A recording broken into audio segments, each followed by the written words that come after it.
Ok, buenas tardes. Soy Jorge Rivadeneira. Reciban un saludo cordial por parte del equipo de Corporación Q desde acá, desde Quito, Ecuador. Tenemos algunos distinguidos participantes de esta tarde. Tenemos profesionales, tenemos investigadores, gente de la academia, gente del sector productivo. Tenemos el gusto de contar con participantes de diferentes países. Eh, Tenemos gente de México, de Venezuela, de Costa Rica. Están por integrarse gente de Alemania y por supuesto de aquí de Ecuador. Les felicitamos por la voluntad de aprender y de compartir en esta época compleja y retadora. Es una época de reflexión y también a veces de preocupación, pero sobre todo una época de replantear las cosas, de buscar formas nuevas de hacer las cosas y también de reinventar no solamente el trabajo, sino también la misma forma de vivir. Estos cambios nos obligan a ver el mundo con nuevos ojos y también nos obligan a utilizar ciertas herramientas que tenemos a la disposición actualmente y entre esas, bueno, el tema de la tecnología de comunicación digital. Con ese antecedente hemos organizado una serie de eventos que parten justamente con esta charla que estamos iniciando esta tarde. Si quieren revisar, les invito de paso a que vean en nuestras redes sociales, en nuestro sitio web, tenemos la agenda de eventos para este mes. Estaremos encantados de compartir con ustedes algunos eventos, algunos webinars. Con algunos de los presentes ya nos conocemos, pero en todo caso, para quienes no nos conocen, Corporación Q es un equipo de consultores formado acá en Quito hace aproximadamente 20 años como resultado de un proyecto del Banco Mundial para la creación del Sistema Nacional de la Calidad acá en Ecuador. Desde entonces hemos venido trabajando con organizaciones de diferentes sectores, ¿no? Siempre enfocados en el tema de la gestión de calidad, en la definición y gestión estratégica. Y más o menos en estos 20 años hemos podido contribuir con unas 200 organizaciones acá en Ecuador, en Perú, en Estados Unidos. Tenemos tres líneas de acción principalmente. La una es una línea de consultoría o asesoramiento que se enfoca en estos temas, en definición estratégica y gestión, en mejora de procesos, en sistemas de gestión. Tenemos una línea de capacitación o entrenamiento en temas relacionados. En esta línea también a veces diseñamos cursos o programas de capacitación personalizados dependiendo de los requerimientos puntuales de las organizaciones.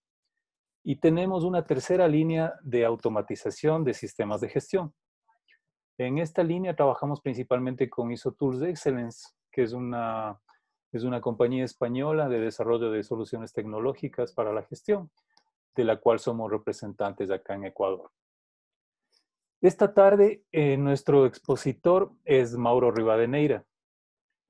Mauro es ingeniero químico, tiene estudios superiores de física y matemáticas en la Escuela Politécnica Nacional. También tiene estudios de maestría, un MBA con especialización en calidad y productividad. Mauro es socio fundador y es presidente de Corporación Q. Ha sido docente universitario en diferentes posgrados en varias de las principales universidades de acá del país. Ha desarrollado algunos proyectos de emprendimiento y es miembro también de directorios en varias organizaciones. Trabaja también como experto intermitente del Instituto Meteorológico Alemán, PTB, y del Banco Mundial. Entre sus especialidades están la infraestructura de calidad, la planeación estratégica, la gestión de procesos, sistemas de calidad, ambiente, seguridad, laboratorios.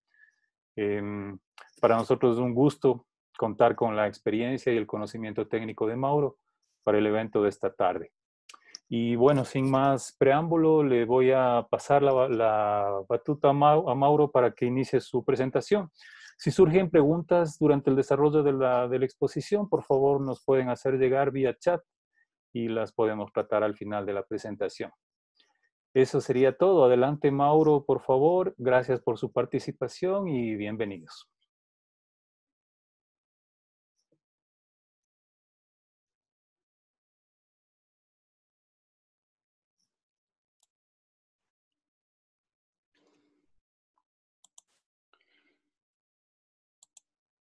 Bueno, gracias Jorge por la presentación y por la presentación de Corporación Q. Gracias a todos por su asistencia, por su participación en este webinar.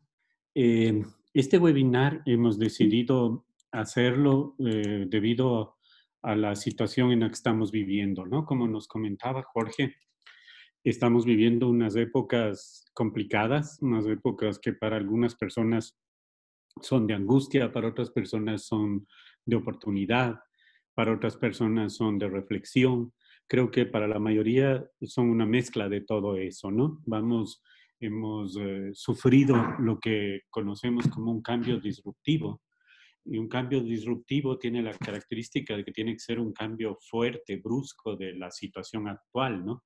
Y definitivamente creo que así nos vino a todos, ¿no? Habíamos oído hablar de que el virus iba creciendo y que el virus iba propagando, pero la situación en la que estamos viviendo ahora en los países es una situación que probablemente no lo dimensionábamos hasta no verla, ¿no? Ahora, en este cambio que estamos viviendo o en estas necesidades, todas las personas o los seres humanos jugamos muchos roles, ¿no? Como decía Jorge, qué bueno tener entre el grupo en el que están participando, con el que estamos compartiendo este webinar, tenemos personas de, de clientes, tenemos alumnos de las universidades, tenemos socios comerciales, tenemos amigos, compañeros consultores. Hay una serie de personas que han decidido participar y que les agradecemos mucho y creemos que todos tenemos diferentes roles, ¿no? Todos somos parte de una organización en la que trabajamos, todos somos parte de una familia en la que vivimos y todos somos parte de una sociedad que se está comportando de maneras diferentes frente a esta escalada que está teniendo la enfermedad en el mundo, ¿no? O que se está desarrollando en el mundo. Entonces, frente a estos cambios, lo primero que quisiera comentar o quisiera pensar en términos generales es que es una enfermedad bastante extraña, ¿no? O es un virus bastante extraño. Nunca se había visto un virus como este que, por ejemplo, se contagie antes de que existan síntomas en la persona infectada. Eso le vuelve un virus completamente extraño. También, como ustedes habrán visto, es un virus que ha generado una polémica en todo lo que es el tratamiento. Mientras hay gente que dice que hay que cuidarse mucho porque es un virus muy agresivo y letal, hay gente que dice que no lo es tanto. Mientras hay gente que dice que hay que desinfectar todo, hay gente que dice no te preocupes tanto. Entonces, todas esas incertidumbres que nos genera, pues, obviamente nos inciden en el trabajo, nos inciden en la familia, nos inciden en la sociedad, ¿no? En el barrio o en el sitio de nuestra vivienda, empezamos a tomar medidas colectivas, comunitarias, en la empresa igual, en la mayoría de empresas ahora en Latinoamérica y sobre todo acá en Ecuador, que tenemos la mayoría de participantes al momento en este webinar, hemos tomado medidas de teletrabajo, de aislarnos del sitio de trabajo para restringir el contagio o minimizar el contagio, pero también hemos cambiado de prácticas de vida, ¿no? Al estar en teletrabajo, la situación es muy diferente a la normal o a la habitual en la que solemos trabajar. Entonces, es interesante el tener presente cómo se está comportando. También el crecimiento global que tiene la pandemia es un crecimiento muy diferente a lo que se hubiera podido pensar, ¿no? Por ejemplo, en la mayoría de virus o de pandemias atacan a los países más pobres de una manera alta, pero acá estamos viendo que en Asia, por ejemplo, la afectación que tiene no es tan alta como se esperaba. Latinoamérica está siendo muy golpeada y Estados Unidos está liderando mucha, con una cantidad muy fuerte la cantidad de contagios, ¿no? Según el dashboard del Centro de los Sistemas de Ciencia e Ingeniería de la Universidad Johns Hopkins, que está concentrando todas las estadísticas mundiales, podemos ver que Estados Unidos tiene casi 6 veces la cantidad de infectados que tiene España, que le sigue en segundo lugar. Y aquí, si vemos las estadísticas de Ecuador, por ejemplo, son exactamente las mismas que publicó el gobierno en el último reporte, que es el del 4 de mayo. Si vemos los números de casos descartados, casos confirmados y casos y personas fallecidas, es exactamente el mismo que se está reportando en la Universidad de Johns Hopkins, ¿no? Entonces, bueno, esto solo como una reflexión de que la enfermedad es una enfermedad un poco extraña todavía para la mayoría de nosotros. Pero independiente de que nos genera ciertas expectativas, ciertas inquietudes, ciertas preocupaciones y ciertas oportunidades también de cambio, creo que lo más importante que podemos hacer las personas, tanto para protegernos en la familia como para proteger nuestras empresas y proteger nuestras fuentes de empleo, es tratar de entender la pandemia de la mejor manera, ¿no? Entonces, una cosa que nos llama mucho la atención y nos parece muy importante de tener en cuenta es ver cómo se está comportando y qué expectativas hay para los diferentes sectores de producción.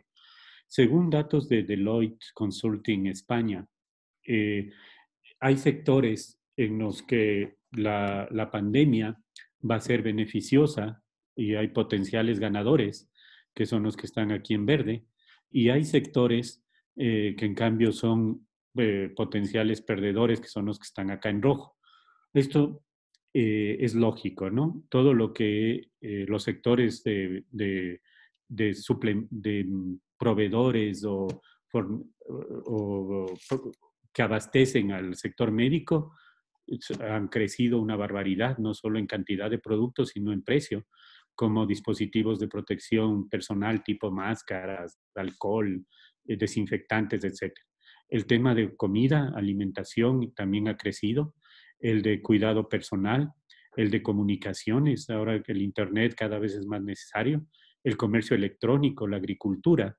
En intermedio, todo lo que tiene que ver con transporte, eh, combustibles, etcétera, y en cambio empiezan a bajar educación, finanzas, manufactura en general, construcción, el sector automotriz, y los más golpeados son obviamente la aviación y el turismo, ¿no? Si lo vemos esto en otra gráfica presentada por, perdón, esto es de fuente Decode, ¿no? Si regresamos a la fuente de Deloitte que estábamos analizando, eh, podemos ver las tendencias que ellos estiman de cuánto va a durar esto. En esta curva tenemos el calendario desde febrero hasta mediados de mayo, más o menos pintado en este color gris, que es la zona que ellos calculan que va a haber aislamiento y restricciones. Acuérdense que esto es España y España está saliendo de la restricción fuerte que tuvo junto con Italia luego de una afectación muy fuerte. Luego piensan en una etapa de estabilización que piensan que durará hasta principios de diciembre y de principios de diciembre en adelante empezará una recuperación. Todo esto si las cosas van bien, ¿no? Si no sabemos cómo se va a comportar el virus, no tenemos idea. Entonces, los sectores que vimos en verde, como por ejemplo acopio, alimentación, etcétera, han crecido. Los locales de alimentación, de delivery a casa, y esto en gran parte no solo por necesidad de las personas, sino por el gran acaparación que han hecho muchas personas, ¿no? Muchas personas han acaparado y han comprado, por ejemplo, papel higiénico, artículos de limpieza, etcétera. La lógica es que esto baje luego de la etapa de restricciones fuerte, pero que se siga manteniendo en etapa de estabilización un poco alto de lo normal. Esta línea puntuada establece lo normal. También, si la gente gastó en todo lo que es de primera necesidad acá, se espera una Navidad más austera que la normal y que en el caso de compra de esos productos no exista una compra muy alta. En cambio, en las otras líneas, como por ejemplo las compras a retail, los restaurantes, los viajes, sobre todo es la curva más baja acá, y el turismo, hoteles es la que le sigue a los transportes. Aparentemente se van a empezar a abrir viajes de primera necesidad a principios de junio y a partir de junio, julio, agosto, septiembre irán subiendo hasta diciembre. y tendrán un repunte probablemente cuando el turismo internacional se restablezca más y podamos crecer en movimiento de esos sectores. Esto son estimaciones que, repito, habrá que ver cómo se comportan ya en la práctica, dependiendo de cuántos lleguemos a entender la enfermedad y la pandemia y ver cómo se comporta en tiempo real. Pero me parecía interesante tener esta reflexión como telón de fondo, como para entrar en el tema que queremos discutir ahora. Por otro lado, nosotros estamos en transición. El año 2020 justo era el año clave para lo que se conoce o se entiende como la sociedad 5.0, que era la sociedad o es la sociedad inteligente o superinteligente. ¿De qué viene esta quinta sociedad? De que se entendía que la sociedad 1.0, la primera generación humana, era una generación humana que desde que el hombre es hombre, 100.000 años atrás, que vivía de la caza y de la agricultura, perdón, que vivía de la caza y de la recolección. Pero luego, hace 13.000 años antes de Cristo, más o menos, ya la humanidad se empieza a organizar y a producir agricultura y no solo a recolectar, y no solo a cazar animales, sino a criarlos. Y se genera una sociedad agraria en donde dura muchísimos años, ¿no? Miles de años, hasta más o menos finales del siglo XVIII, donde entramos en una sociedad industrial. Y luego del salto que damos de esta sociedad industrial a la sociedad de información, más o menos desde los años 60, 70, que empezamos a ser ya no solo una sociedad industrial, sino una sociedad intercomunicada, una sociedad automatizada a través de la computación. Y luego en esta quinta generación empezamos a ver cosas más avanzadas, ¿no? Entonces hay casos de cambio. ¿Qué nos llevó a ser una sociedad agraria? Primero, la luz, la industria, la mecanización, porque, perdón, una sociedad industrial, porque en la sociedad agraria el hombre vivía de acuerdo a la luz natural, a las estaciones naturales, a cómo se comporta la naturaleza. Pero en la sociedad industrial el hombre ya empieza a vivir con luz artificial. Una planta ya se puede iluminar durante la noche y se pueden trabajar jornadas de 24 horas, cosa que en agricultura no se podía. Entonces, la primera revolución industrial está dada a través de la mecanización, la creación de máquinas que permiten tener industrias y la generación de energía eléctrica sobre todo. La segunda información viene, la segunda, el salto hacia la sociedad industrial también viene dada por, por un desarrollo de cierto tipo de industrias como la industria del hierro, del acero, la industria química, la producción en masa. Todo ese cambio genera ya una industria, eh, una sociedad industrial fuerte. Pero luego, no solo con la creación de los computadores, sino con el desarrollo y automatización de microchips y de abaratar los costos de los mecanismos de comunicación, se genera una sociedad de la información, que es lo que algunos de ustedes lo habrán visto en el famoso libro de Alvin Toffler, La Tercera Ola, donde habla de una ola agraria, una sociedad industrial y una sociedad de la información.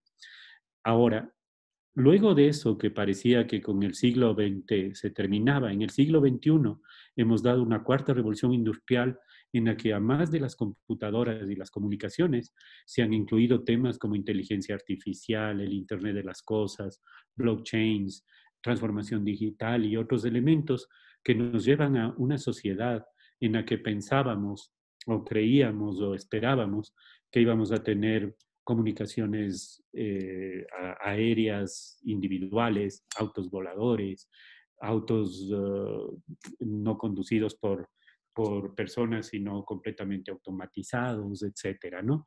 Curar muchas enfermedades con nanotecnología y nanoquímica, etcétera. Y eso realmente es algo que se veía venir del año 2020 en adelante y que ahora, con estos nuevos cambios, nos han hecho regresar en cierta medida a aprender a lavarnos las manos un poco y a tener más cuidado con nuestra presentación personal y con protegernos de virus antes que de cosas más evolucionadas.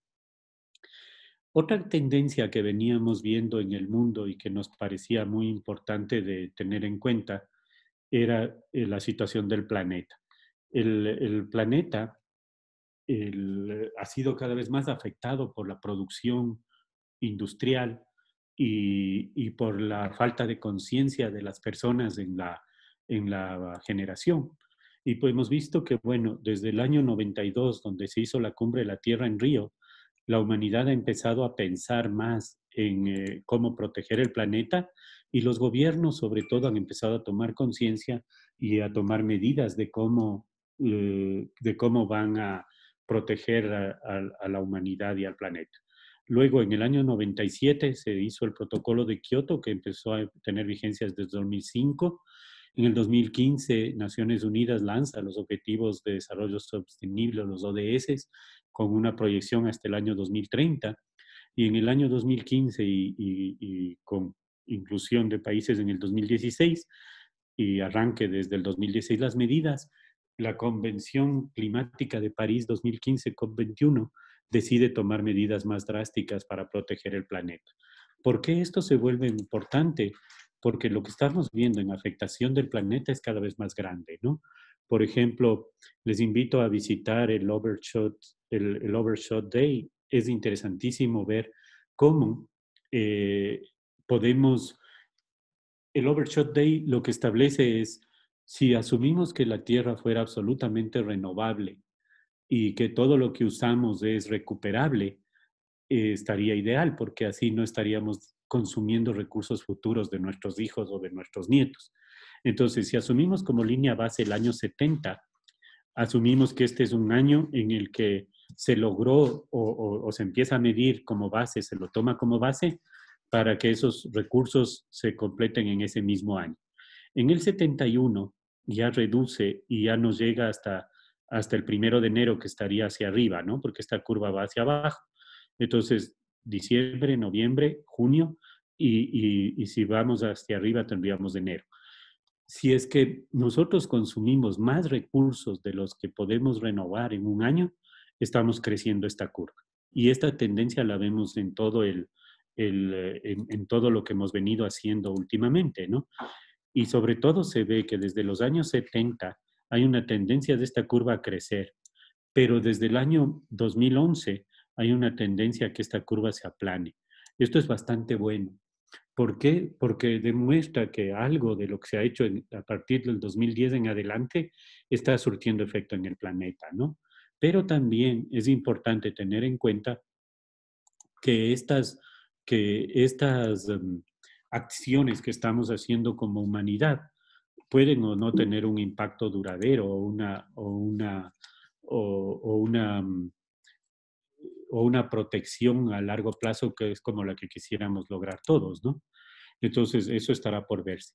El Overshot Day también se lo puede ver en este calendario, en donde hay países que consumen sus recursos anuales en una velocidad tremendamente grande. Por ejemplo, Qatar, que tiene unos ingresos elevadísimos y que tiene una posibilidad de gasto grande, como Luxemburgo, consume todos los recursos del año hasta el 11 de febrero. Es decir, hay un sobreuso de recursos inmenso, ¿no? Es decir, cada año casi que consumen 10 veces lo que deberían consumir para ser ambientalmente sustentables o sostenibles.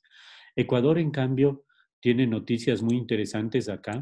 Ecuador, el año anterior, es el reporte del 2019, llegamos con un overshot day de hasta diciembre 14, es decir, casi al año, ¿no? Y entre los mejores del mundo.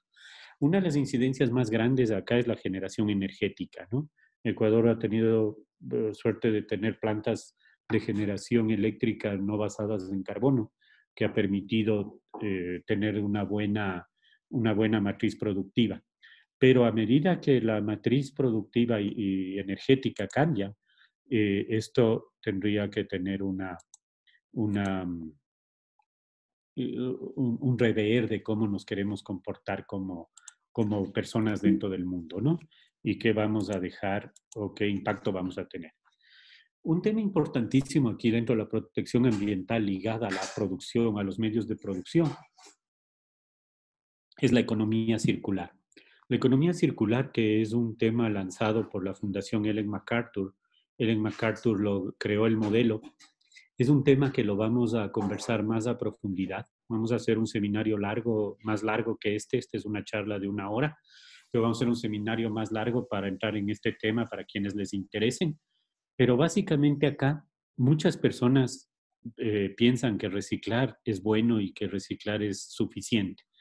Pero reciclar realmente es el último círculo dentro de la economía circular, porque antes de reciclar deberíamos preguntarnos si podemos remanufacturar algo. Si, por ejemplo, en vez de comprar un nuevo teléfono y reciclar el viejo, yo podría ver si el que estoy usando lo podría mandar a un productor que lo remanufacture, o si yo mismo podría comprar uno remanufacturado en vez de uno producido de cero. Otra cosa interesante antes en un ciclo más interno es reusarlo o redistribuir.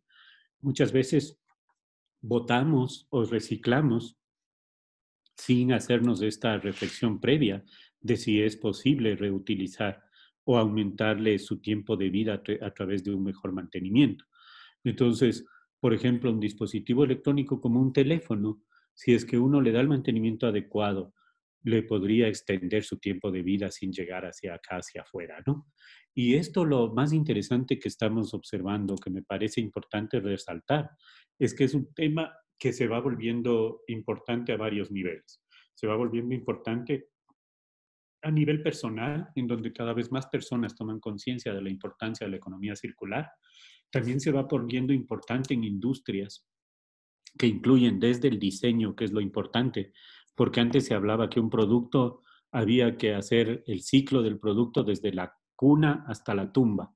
Y se decía, desde que nace el producto hay que controlar y extenderle hasta que ya no sirve y haya que reciclarlo o disponerlo finalmente. Ese concepto se cambió por de la tumba a la tumba, de la cuna a la cuna y volver a llegar a un círculo o a un ciclo. La idea es que esto funcione como funciona la naturaleza, ¿no? Si, por ejemplo, una planta se muere, esa planta de manera natural cae al suelo, se pudre, se vuelve abono y vuelve a entrar en el ciclo productivo. Entonces, para que un producto pueda hacer eso, tiene que incluir desde el diseño la posibilidad de ser remanufacturado o de ser repotenciado. Y en muchos casos se ha visto que ya muchas empresas incluyen desde el diseño la posibilidad de que los productos sean de propiedad del productor y no del usuario. Así con eso se logra que los productos permanezcan mucho más tiempo del que podrían estar del que están usualmente en los ciclos que son muy cerrados sin un manejo adecuado de conciencia de parte del usuario. Entonces, acá cualquiera, lo ideal es que todos los eslabones tengan conciencia, el usuario, el gobierno o los tomadores de decisiones, los manufacturadores, los recicladores, los repotenciadores, pero si no se logra que todos tengan conciencia o que todos manejen eh, o que todos manejen adecuadamente, al menos varios actores sí lo van haciendo de manera individual, ¿no? Y a medida que más actores lo hacen de manera individual, mejor funciona el concepto de la economía circular y más nos beneficia a todos. Eh, Otra cosa que también queríamos comentarles a modo de telón de fondo, el nombre de la charla es cómo manejar la estrategia y los procesos o los sistemas de gestión en épocas de crisis o de cierre. Esto nos viene a nosotros de una manera natural porque en Corporación Q tenemos la representación de la solución tecnológica ISOTools desde hace 10 años. ISOTools, al igual que muchas otras plataformas, nosotros hemos escogido esta porque la consideramos muy amigable y muy confiable, pero hay muchísimas cada vez más en el mercado, que es parte del desarrollo de la tecnología y de la industrialización 4.0 y 5.0. El poder trabajar desde casa, el evitar transporte, el evitar afectación ambiental a través de consumo de combustibles, etcétera. Y esta plataforma, al igual que otras, permite manejar sistemas de gestión que están enfocados siempre a una base de procesos. Entonces, una de las cosas o de los sistemas de gestión que nos parece importante en este momento es la ISO 22301 de continuidad del negocio. muy pocas empresas le daban la trascendencia o la importancia que debería tener. Y era porque no habíamos visto riesgos a la continuidad del negocio tan grandes como la que estamos viendo ahora, ¿no? Desastres, eh, ver forma de recuperación tanto de los procesos como de la economía. Y esto, la norma esta es una norma específica que nos ayuda a mantener eso, ¿no? Nace de los British Standard 25999 y ahora es una norma que se ha constituido en la punta de lanza de la continuidad de negocios. ¿Qué nomás incluye o qué nomás cubre? La norma cubre varios temas como riesgos en proyectos, riesgos operativos, riesgos legales, riesgos financieros, riesgos políticos, riesgos ambientales, riesgos de la seguridad y salud de los trabajadores, riesgos de la información o tecnología en la información y riesgos en procesos. Entonces, muchas organizaciones hemos venido trabajando riesgos de manera aislada, ¿no? Seguridad personal o riesgos a la salud y ocupación de las personas con 45.001, riesgos a la tecnología de la información 27.001 y así, ¿no? Pero esta norma 22.301 de continuidad del negocio busca cubrir todas estas necesidades. En nuestra experiencia práctica, muy pocos clientes tenían en sus matrices de riesgos, porque ya la 9.000 ya tiene eso, la 27.000 ya tiene, la 45.000 tiene, pero independiente de cuál sistema maneje cualquier organización, casi ninguno de nuestros clientes, como comentaba Jorge, tenemos alrededor de 200 clientes en nuestros 20 años de consultoría. Y en los clientes de los últimos 2 años, probablemente unos 15 o 20 clientes, ninguno incluyó ni en la planeación estratégica ni en los sistemas de gestión riesgos como este de sufrir una pandemia que le paralice y que no pueda seguir trabajando como venía trabajando.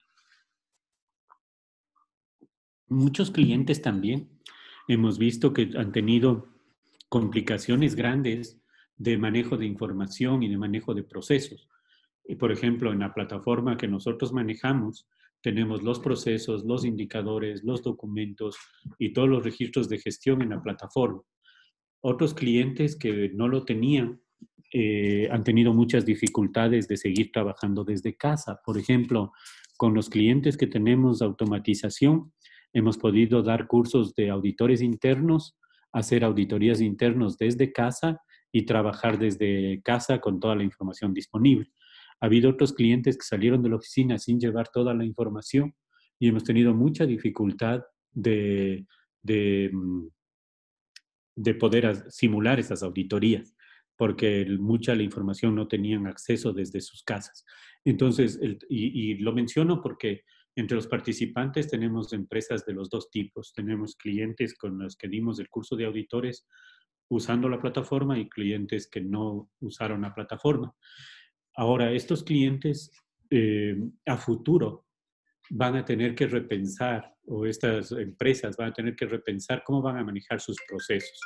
También de una cosa que hemos identificado, que hemos visto que es importante a tener en cuenta, es que muchos líderes de empresas, presidentes o gerentes de empresas o de organizaciones nos han manifestado que ven que el teletrabajo es una buena opción y que puede proteger a su personal y proteger a la salud de las personas, pero también tienen mucha incertidumbre sobre qué están haciendo las personas en casa durante estas épocas de pandemia, porque mucha gente está acostumbrada a gestionar visualmente, ¿no? Y piensa que si las personas están 8 horas en el escritorio, están produciendo, pero habrá que dar un vuelco en los próximos meses en la mayoría de organizaciones a enfocarse a medir resultados y medir tiempos, porque la gente, si es que trabaja desde casa, tiene que adaptar su disponibilidad de tiempo y su disponibilidad de recursos para hacerlo de manera adecuada. Entonces, otra recomendación es cómo vamos a futuro o cómo van a futuro las organizaciones a facilitar el trabajo de su personal en épocas de casa. Lo más probable es que vamos a vivir varios meses, probablemente un año más o incluso más que un año, viviendo entre épocas de aislamiento, épocas de salidas restringidas, y épocas de mayor apertura. Todo dependerá de cuántos contagiados haya en cada país, en cada región, y tendremos que pasar a sistemas de semaforización como los que ya lo estamos viviendo en algunos países. Pero las cosas no volverán a ser como antes hasta que no haya una cura, una vacuna o un tratamiento adecuado que baje la mortalidad de la enfermedad. Al virus SARS-CoV-2 todavía no se lo conoce, y tampoco a la enfermedad COVID-19. Como ustedes han visto, hay gente que dice, oye, hay que tratarle con antiinflamatorios, otros dicen, no, no es una bacteria, hay que tratarle como un virus. Hay gente que dice, no, hace una serie de cosas. Mientras no se la conozca, lo cierto es que para las empresas y para las personas seguiremos viviendo en estas épocas de combinar aislamiento con salida. Ahora, en todas estas campañas de quédate en casa, nosotros hemos venido adaptando nuestra forma de vida o nuestras formas de usuales de comportamiento a tomar protecciones físicas que dependen del sector, ¿no? Y en zonas de altísimo riesgo vemos que la gente está trabajando como astronauta, ¿no? La gente que está en contacto con los enfermos tiene que usar trajes de protección completos con toda la protección necesaria. Si es que uno está en protección media, a veces con ya un cobertor de ropa diferente ya lo puede solventar. Y también la gente está recibiendo ayuda tecnológica, ¿no? Como robots o robótica, que es parte de la industrialización 5.0, para bajar la posibilidad de contagio. Para ya niveles más bajos o los usuales, el tapabocas, respirador o cubrebocas o barbijo, el nombre que le damos en diferentes países, y guantes, es suficiente. O al menos es lo que las autoridades recomiendan y controlan o regulan. Y tener mucho cuidado porque no todo el mundo tiene la educación adecuada de cómo usar bien la máscara, de cómo usar bien los guantes, y hay gente que más bien se siente sobreprotegida con eso. Hay un gran segmento de la población que piensa que se puso guantes y se volvió inmune al virus o al contagio, ¿no? Entonces eso tendremos que tener muy en cuenta y mucho cuidado. Lastimosamente, en algunas ciudades el crecimiento ha sido muy fuerte. Y lo más importante es que esto es un tema de comportamiento y de distanciamiento social.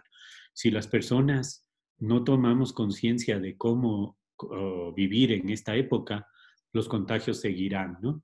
Entonces, si la gente no respeta los 2 metros o el 1,5 metros o lo que las autoridades digan, está contagiando o contagiándose al resto. Y lastimosamente en Latinoamérica y aquí en Ecuador, como parte de Latinoamérica, no tenemos una cultura de ese tipo, ¿no? Por ejemplo, hemos visto en noticias que el 75% de las personas con diagnóstico de confirmado siguen saliendo a la calle. Eso es algo que probablemente en Europa o en gran parte de los países asiáticos no se pueda ni considerar como una opción, ¿no? Porque si una persona que está enferma se aísla, pasa el periodo de cuarentena, ya no contagia, eh, está contribuyendo a la sociedad y a parar la enfermedad de manera grande. De hecho, los países que medio han logrado enfrentar de mejor manera la pandemia es a través de eso.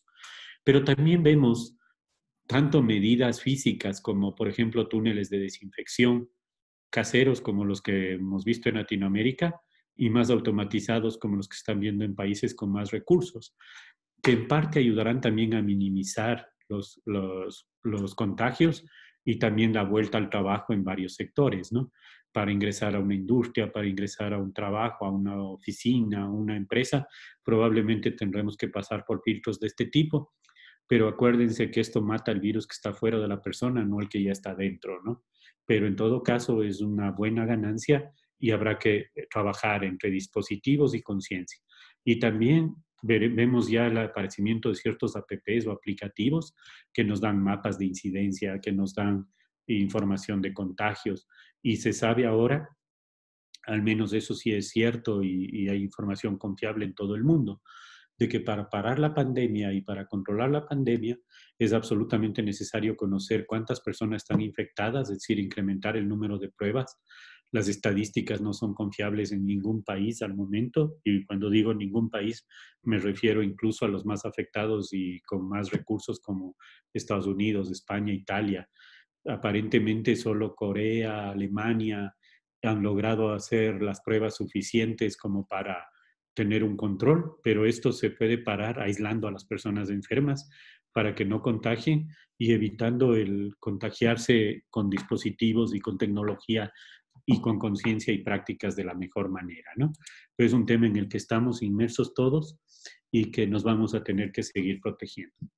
Hay noticias también relativamente buenas o alentadoras en medio de todo esto, como por ejemplo las fotos o videos o imágenes que hemos visto todos de animales llegando a las ciudades, animales que están, hay una tendencia a pensar que el mundo se está limpiando y que está, de hecho, en los extremos hay gente que dice que la pandemia o la plaga somos los humanos y la Tierra se está deshaciendo de toda esa afectación.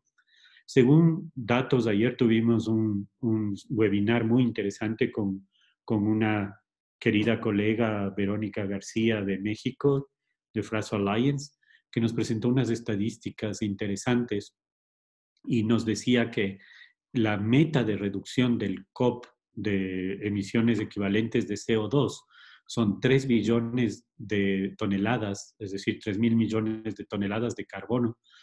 Y, y esa meta, que es lo que los países se han comprometido en reducir, parece que es lo que se va a poder reducir con la pandemia hasta diciembre, 2.6 billones.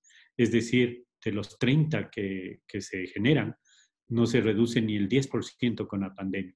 Esto es interesante, ¿no? Porque hay muchas cosas que uno dice, oye, no están volando los aviones que son alta fuente de contaminación, pero no son solo los aviones, hay muchísimas otras fuentes de contaminación, como por ejemplo la agricultura, la ganadería, que genera una cantidad inmensa de CO2 y se sigue produciendo porque está ahí. La energía, si no hay un cambio a la matriz energética hacia energías limpias, la energía o el consumo energético seguirá siendo también una grandísima fuente de contaminación. Es decir, podemos tener ciertas esperanzas de que el planeta se puede estar limpiando y puede estar mejorando, pero las estadísticas nos dicen que no es para tanto. Lo que se va a reducir, si es que se reduce en este año, probablemente sea lo que se esperaba reducir en la cumbre del COP21 en París. Y resulta que no va a ser sustentable, ¿no? Es probable que salgamos con más ganas a consumir más y a generar más. Ahora, ojalá, como les decía, en los diferentes roles que tenemos todos, el rol de miembro de familia, el rol de miembro de la empresa, el rol de miembro de la sociedad, y ojalá el rol de tomadores de decisiones cuando estamos participando directamente en el gobierno, lleve a que las personas actúen con mejor conciencia, ¿no?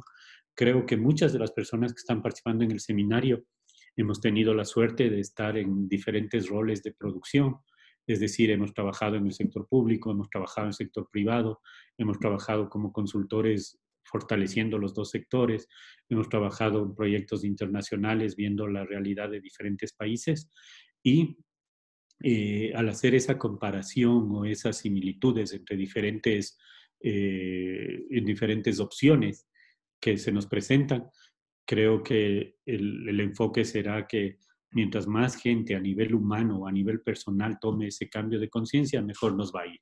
Porque si tenemos esperanza solo en los políticos, no va a funcionar. Si les cargamos toda la responsabilidad solo a las industrias o productores, tampoco va a funcionar. Es un tema de que tenemos que cambiar todos como sociedad, independiente de en qué rol estén, y de tener una coherencia y consistencia, ¿no? Porque no puede ser que una persona cuando está de industrial no se preocupe de proteger el planeta y cuando está esa misma persona en un ministerio del ambiente, en cambio se vuelva el mayor regulador del sector en el que antes estaba. Es decir, hay que tener una conciencia personal y no solo organizacional en este tema, ¿no? Esto es muy interesante verlo así.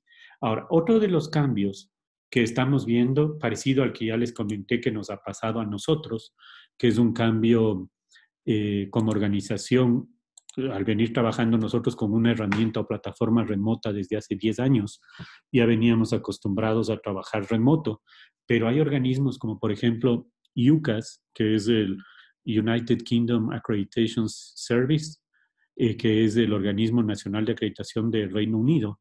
Ellos en su página publicaron hace unas 2 semanas esta noticia que dice que la voy a resaltar para que la vean mejor.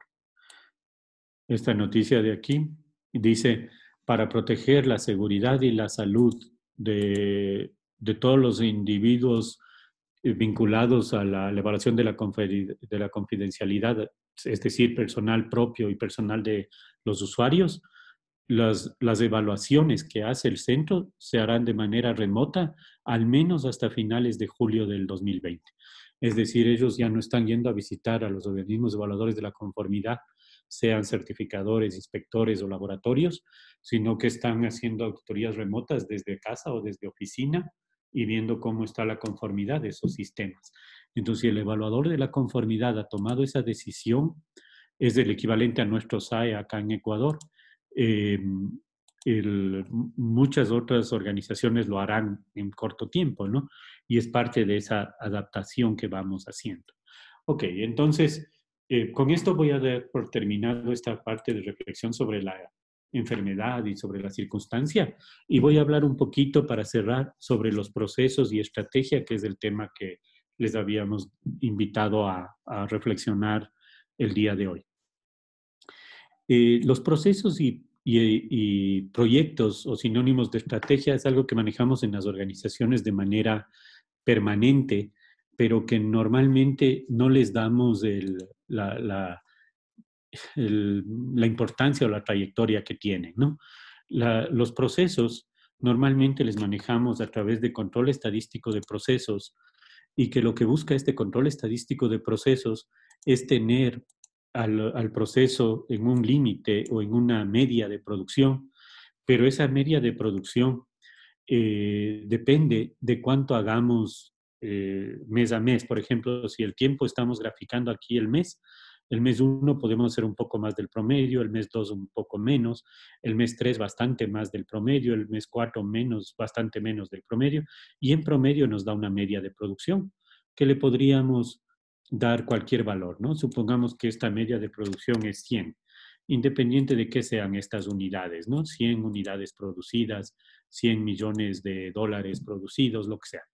Si nosotros quisiéramos saltar un salto cuántico de producir 100 a producir 200, eso no lo podemos hacer de la noche a la mañana. Para poder hacer esa producción o ese salto cuántico de duplicar nuestra producción, debemos cambiar nuestros procesos, y cambiar nuestros procesos involucra hacer un proyecto o algo nuevo que nos lleve de la situación inicial a la situación esperada.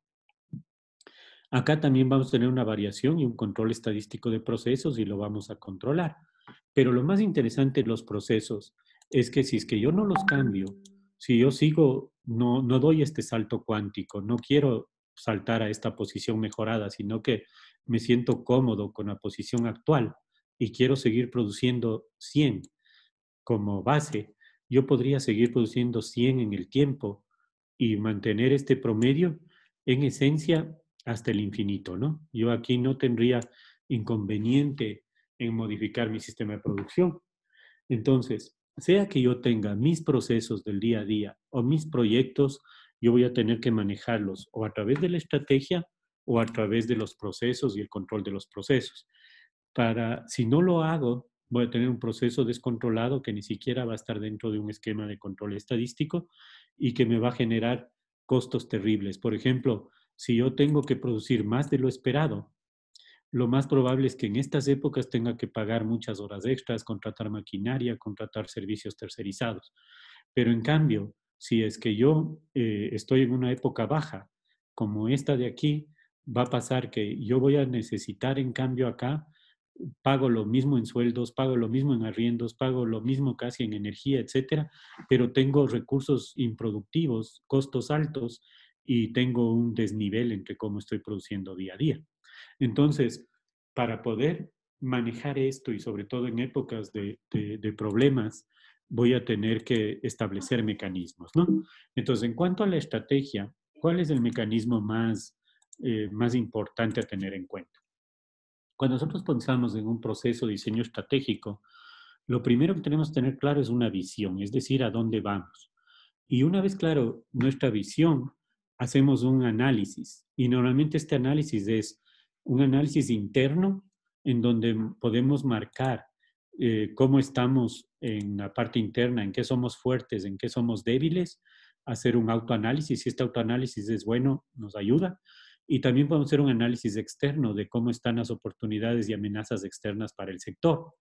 Si es que este análisis está bien hecho, esto casi siempre nos arroja un FODA y ese FODA nos permite ver las habilidades distintivas, definir objetivos y establecer un cuadro de mando, ¿no? Se puede resumir en una estrategia, en mediciones, en métricas, indicadores y proyectos o iniciativas concretas que nos permitan alcanzar esta visión y esta estructura conceptual que nos planteamos.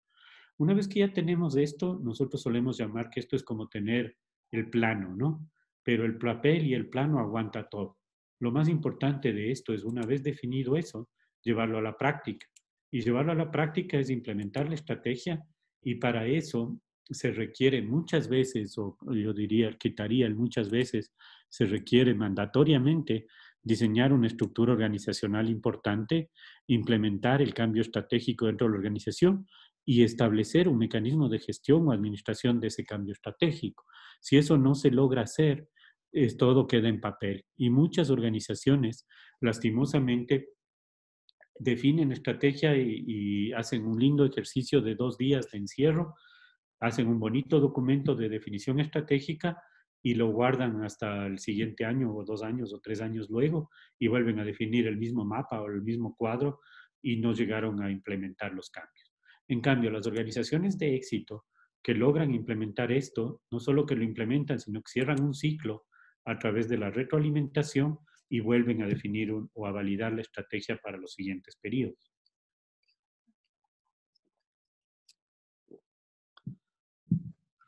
Entonces, otro tema interesante es cómo gestionamos los procesos al día a día. Los procesos son como una caja negra en donde recibimos entradas y generamos salidas de valor agregado. Estas salidas eh, requieren, perdón, el proceso para operar requiere ciertos recursos y ciertos controles para ver si opera bien. Pero más importante que eso, tal vez, o al menos al mismo nivel de importancia, es que los procesos pueden ser identificados a través de actividades relacionadas, las cuales son unas precedentes de otras. Por ejemplo, no puedo hacer la 3 si no he acabado la 1 y la 2, pero sí puedo hacer la 2 sin haber acabado la 1 porque son paralelas. Y ese nivel de detalle lo puedo bajar hasta un nivel operativo. Entonces es importante conocer a través de un sistema de gestión y de procesos cómo funciona cada uno de los procesos para que cualquiera lo pueda hacer bien y de manera amigable. Y otra cosa importante dentro de los procesos es que estas entradas, como por ejemplo en un horno la masa y la salida el pan del horno, para poder operar necesitan recursos, como por ejemplo la energía en un horno. Si no hay energía o recurso para calentar, no voy a poder tener un proceso adecuado. Pero el dueño del proceso puede controlar que los recursos funcionen bien. Por ejemplo, si yo digo que en un horno voy a hornear a 200 grados centígrados durante 20 minutos, y esa es mi expectativa o mi receta. Por ejemplo, digo, quiero que esté a 200 grados centígrados y 20 minutos. Si es que todo va bien y no me salgo de esos límites, el pan seguirá saliendo perfecto. Pero si algo falla, por ejemplo, se me sube la temperatura a 220, si no hago algo, se va a quemar el pan. Entonces, ¿qué es lo que hace el usuario usualmente? El usuario, para evitar que se le queme el pan, lo que hace es controlar los recursos, modificar los recursos para que vuelvan a un límite de control. Es decir, por ejemplo, si se subió a 220, yo tengo que ir al regulador de energía y bajar la perilla de energía para que entre menos calor al horno y eso haga que el indicador vuelva al límite el que yo quiero tenerlo. Entonces hay que tener mucho cuidado en esta gestión. Este tema de la gestión de los procesos también lo vamos a tratar ya no a nivel de charla como hoy, sino a nivel de seminario más largo, cuando veamos procesos o ISO 9001, que lo estamos diseñando para el próximo mes. Como les decía Jorge, están cordialmente invitados a todas nuestras actividades y vamos a poder ampliar información de la que hemos visto ahora en muchos otros foros, ¿no? Entonces quedan cordialmente invitados para manejar ese tema. Otro tema importantísimo es que en estos próximos meses vamos a tener que adaptarnos a cambios estructurales de varias formas, ¿no?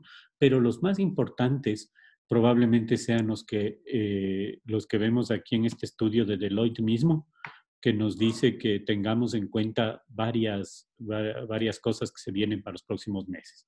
Por ejemplo, todo lo que es consolidar canales online o mercados electrónicos se vuelve una necesidad para muchas organizaciones, ¿no?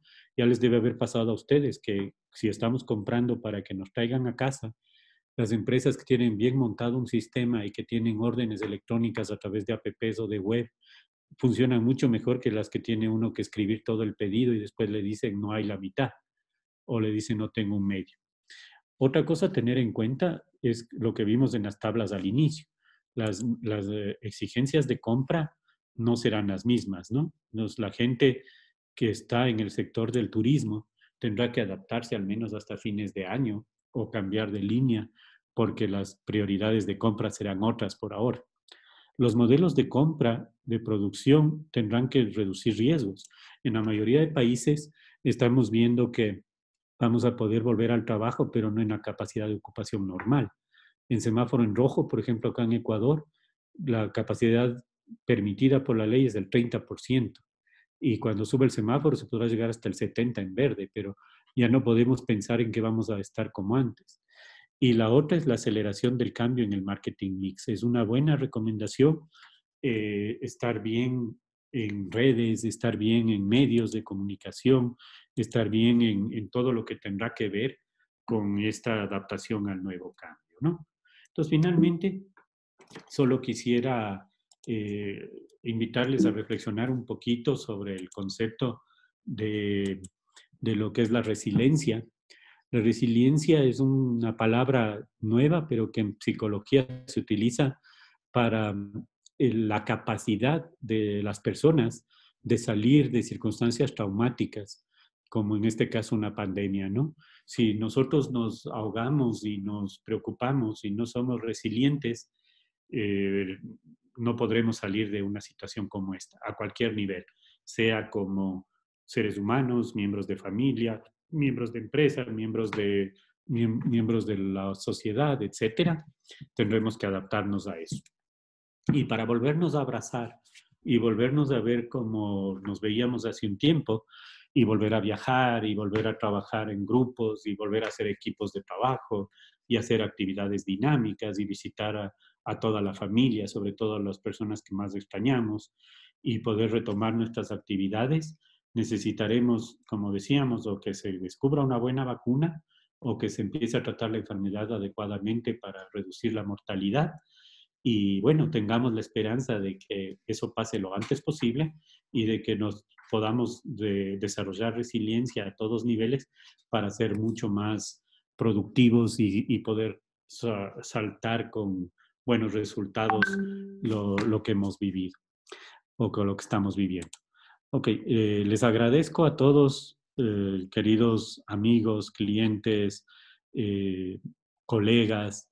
Qué gusto haber tenido esta conversación con ustedes. Y como les decíamos, estaba planificada esta reunión como una reunión de 1 hora, de 4 a 5. Estamos siendo las 5 dando por terminada la charla. Y bueno, no quisiéramos robarles más tiempo del que ya les hemos quitado. Solo invitarles a participar. Estamos en todas las redes. Nos pueden seguir como Corporación Q en LinkedIn, Instagram, Facebook y Twitter. También en nuestra página web está publicada, www.corporacionq.com, está publicada el cronograma de webinars. Les invitamos a inscribirse en los que quieran y en los seminarios igual. Será un placer contar con la participación de ustedes. Y voy a dar paso a Jorge para que pueda decidir si ya cerramos la charla o si abrimos una ronda de preguntas o de inquietudes con las personas que se quieran quedar ya luego del horario terminado. De mi parte, gracias y adelante, Jorge. Ok, Mauro, muchas gracias y muchas gracias a todos.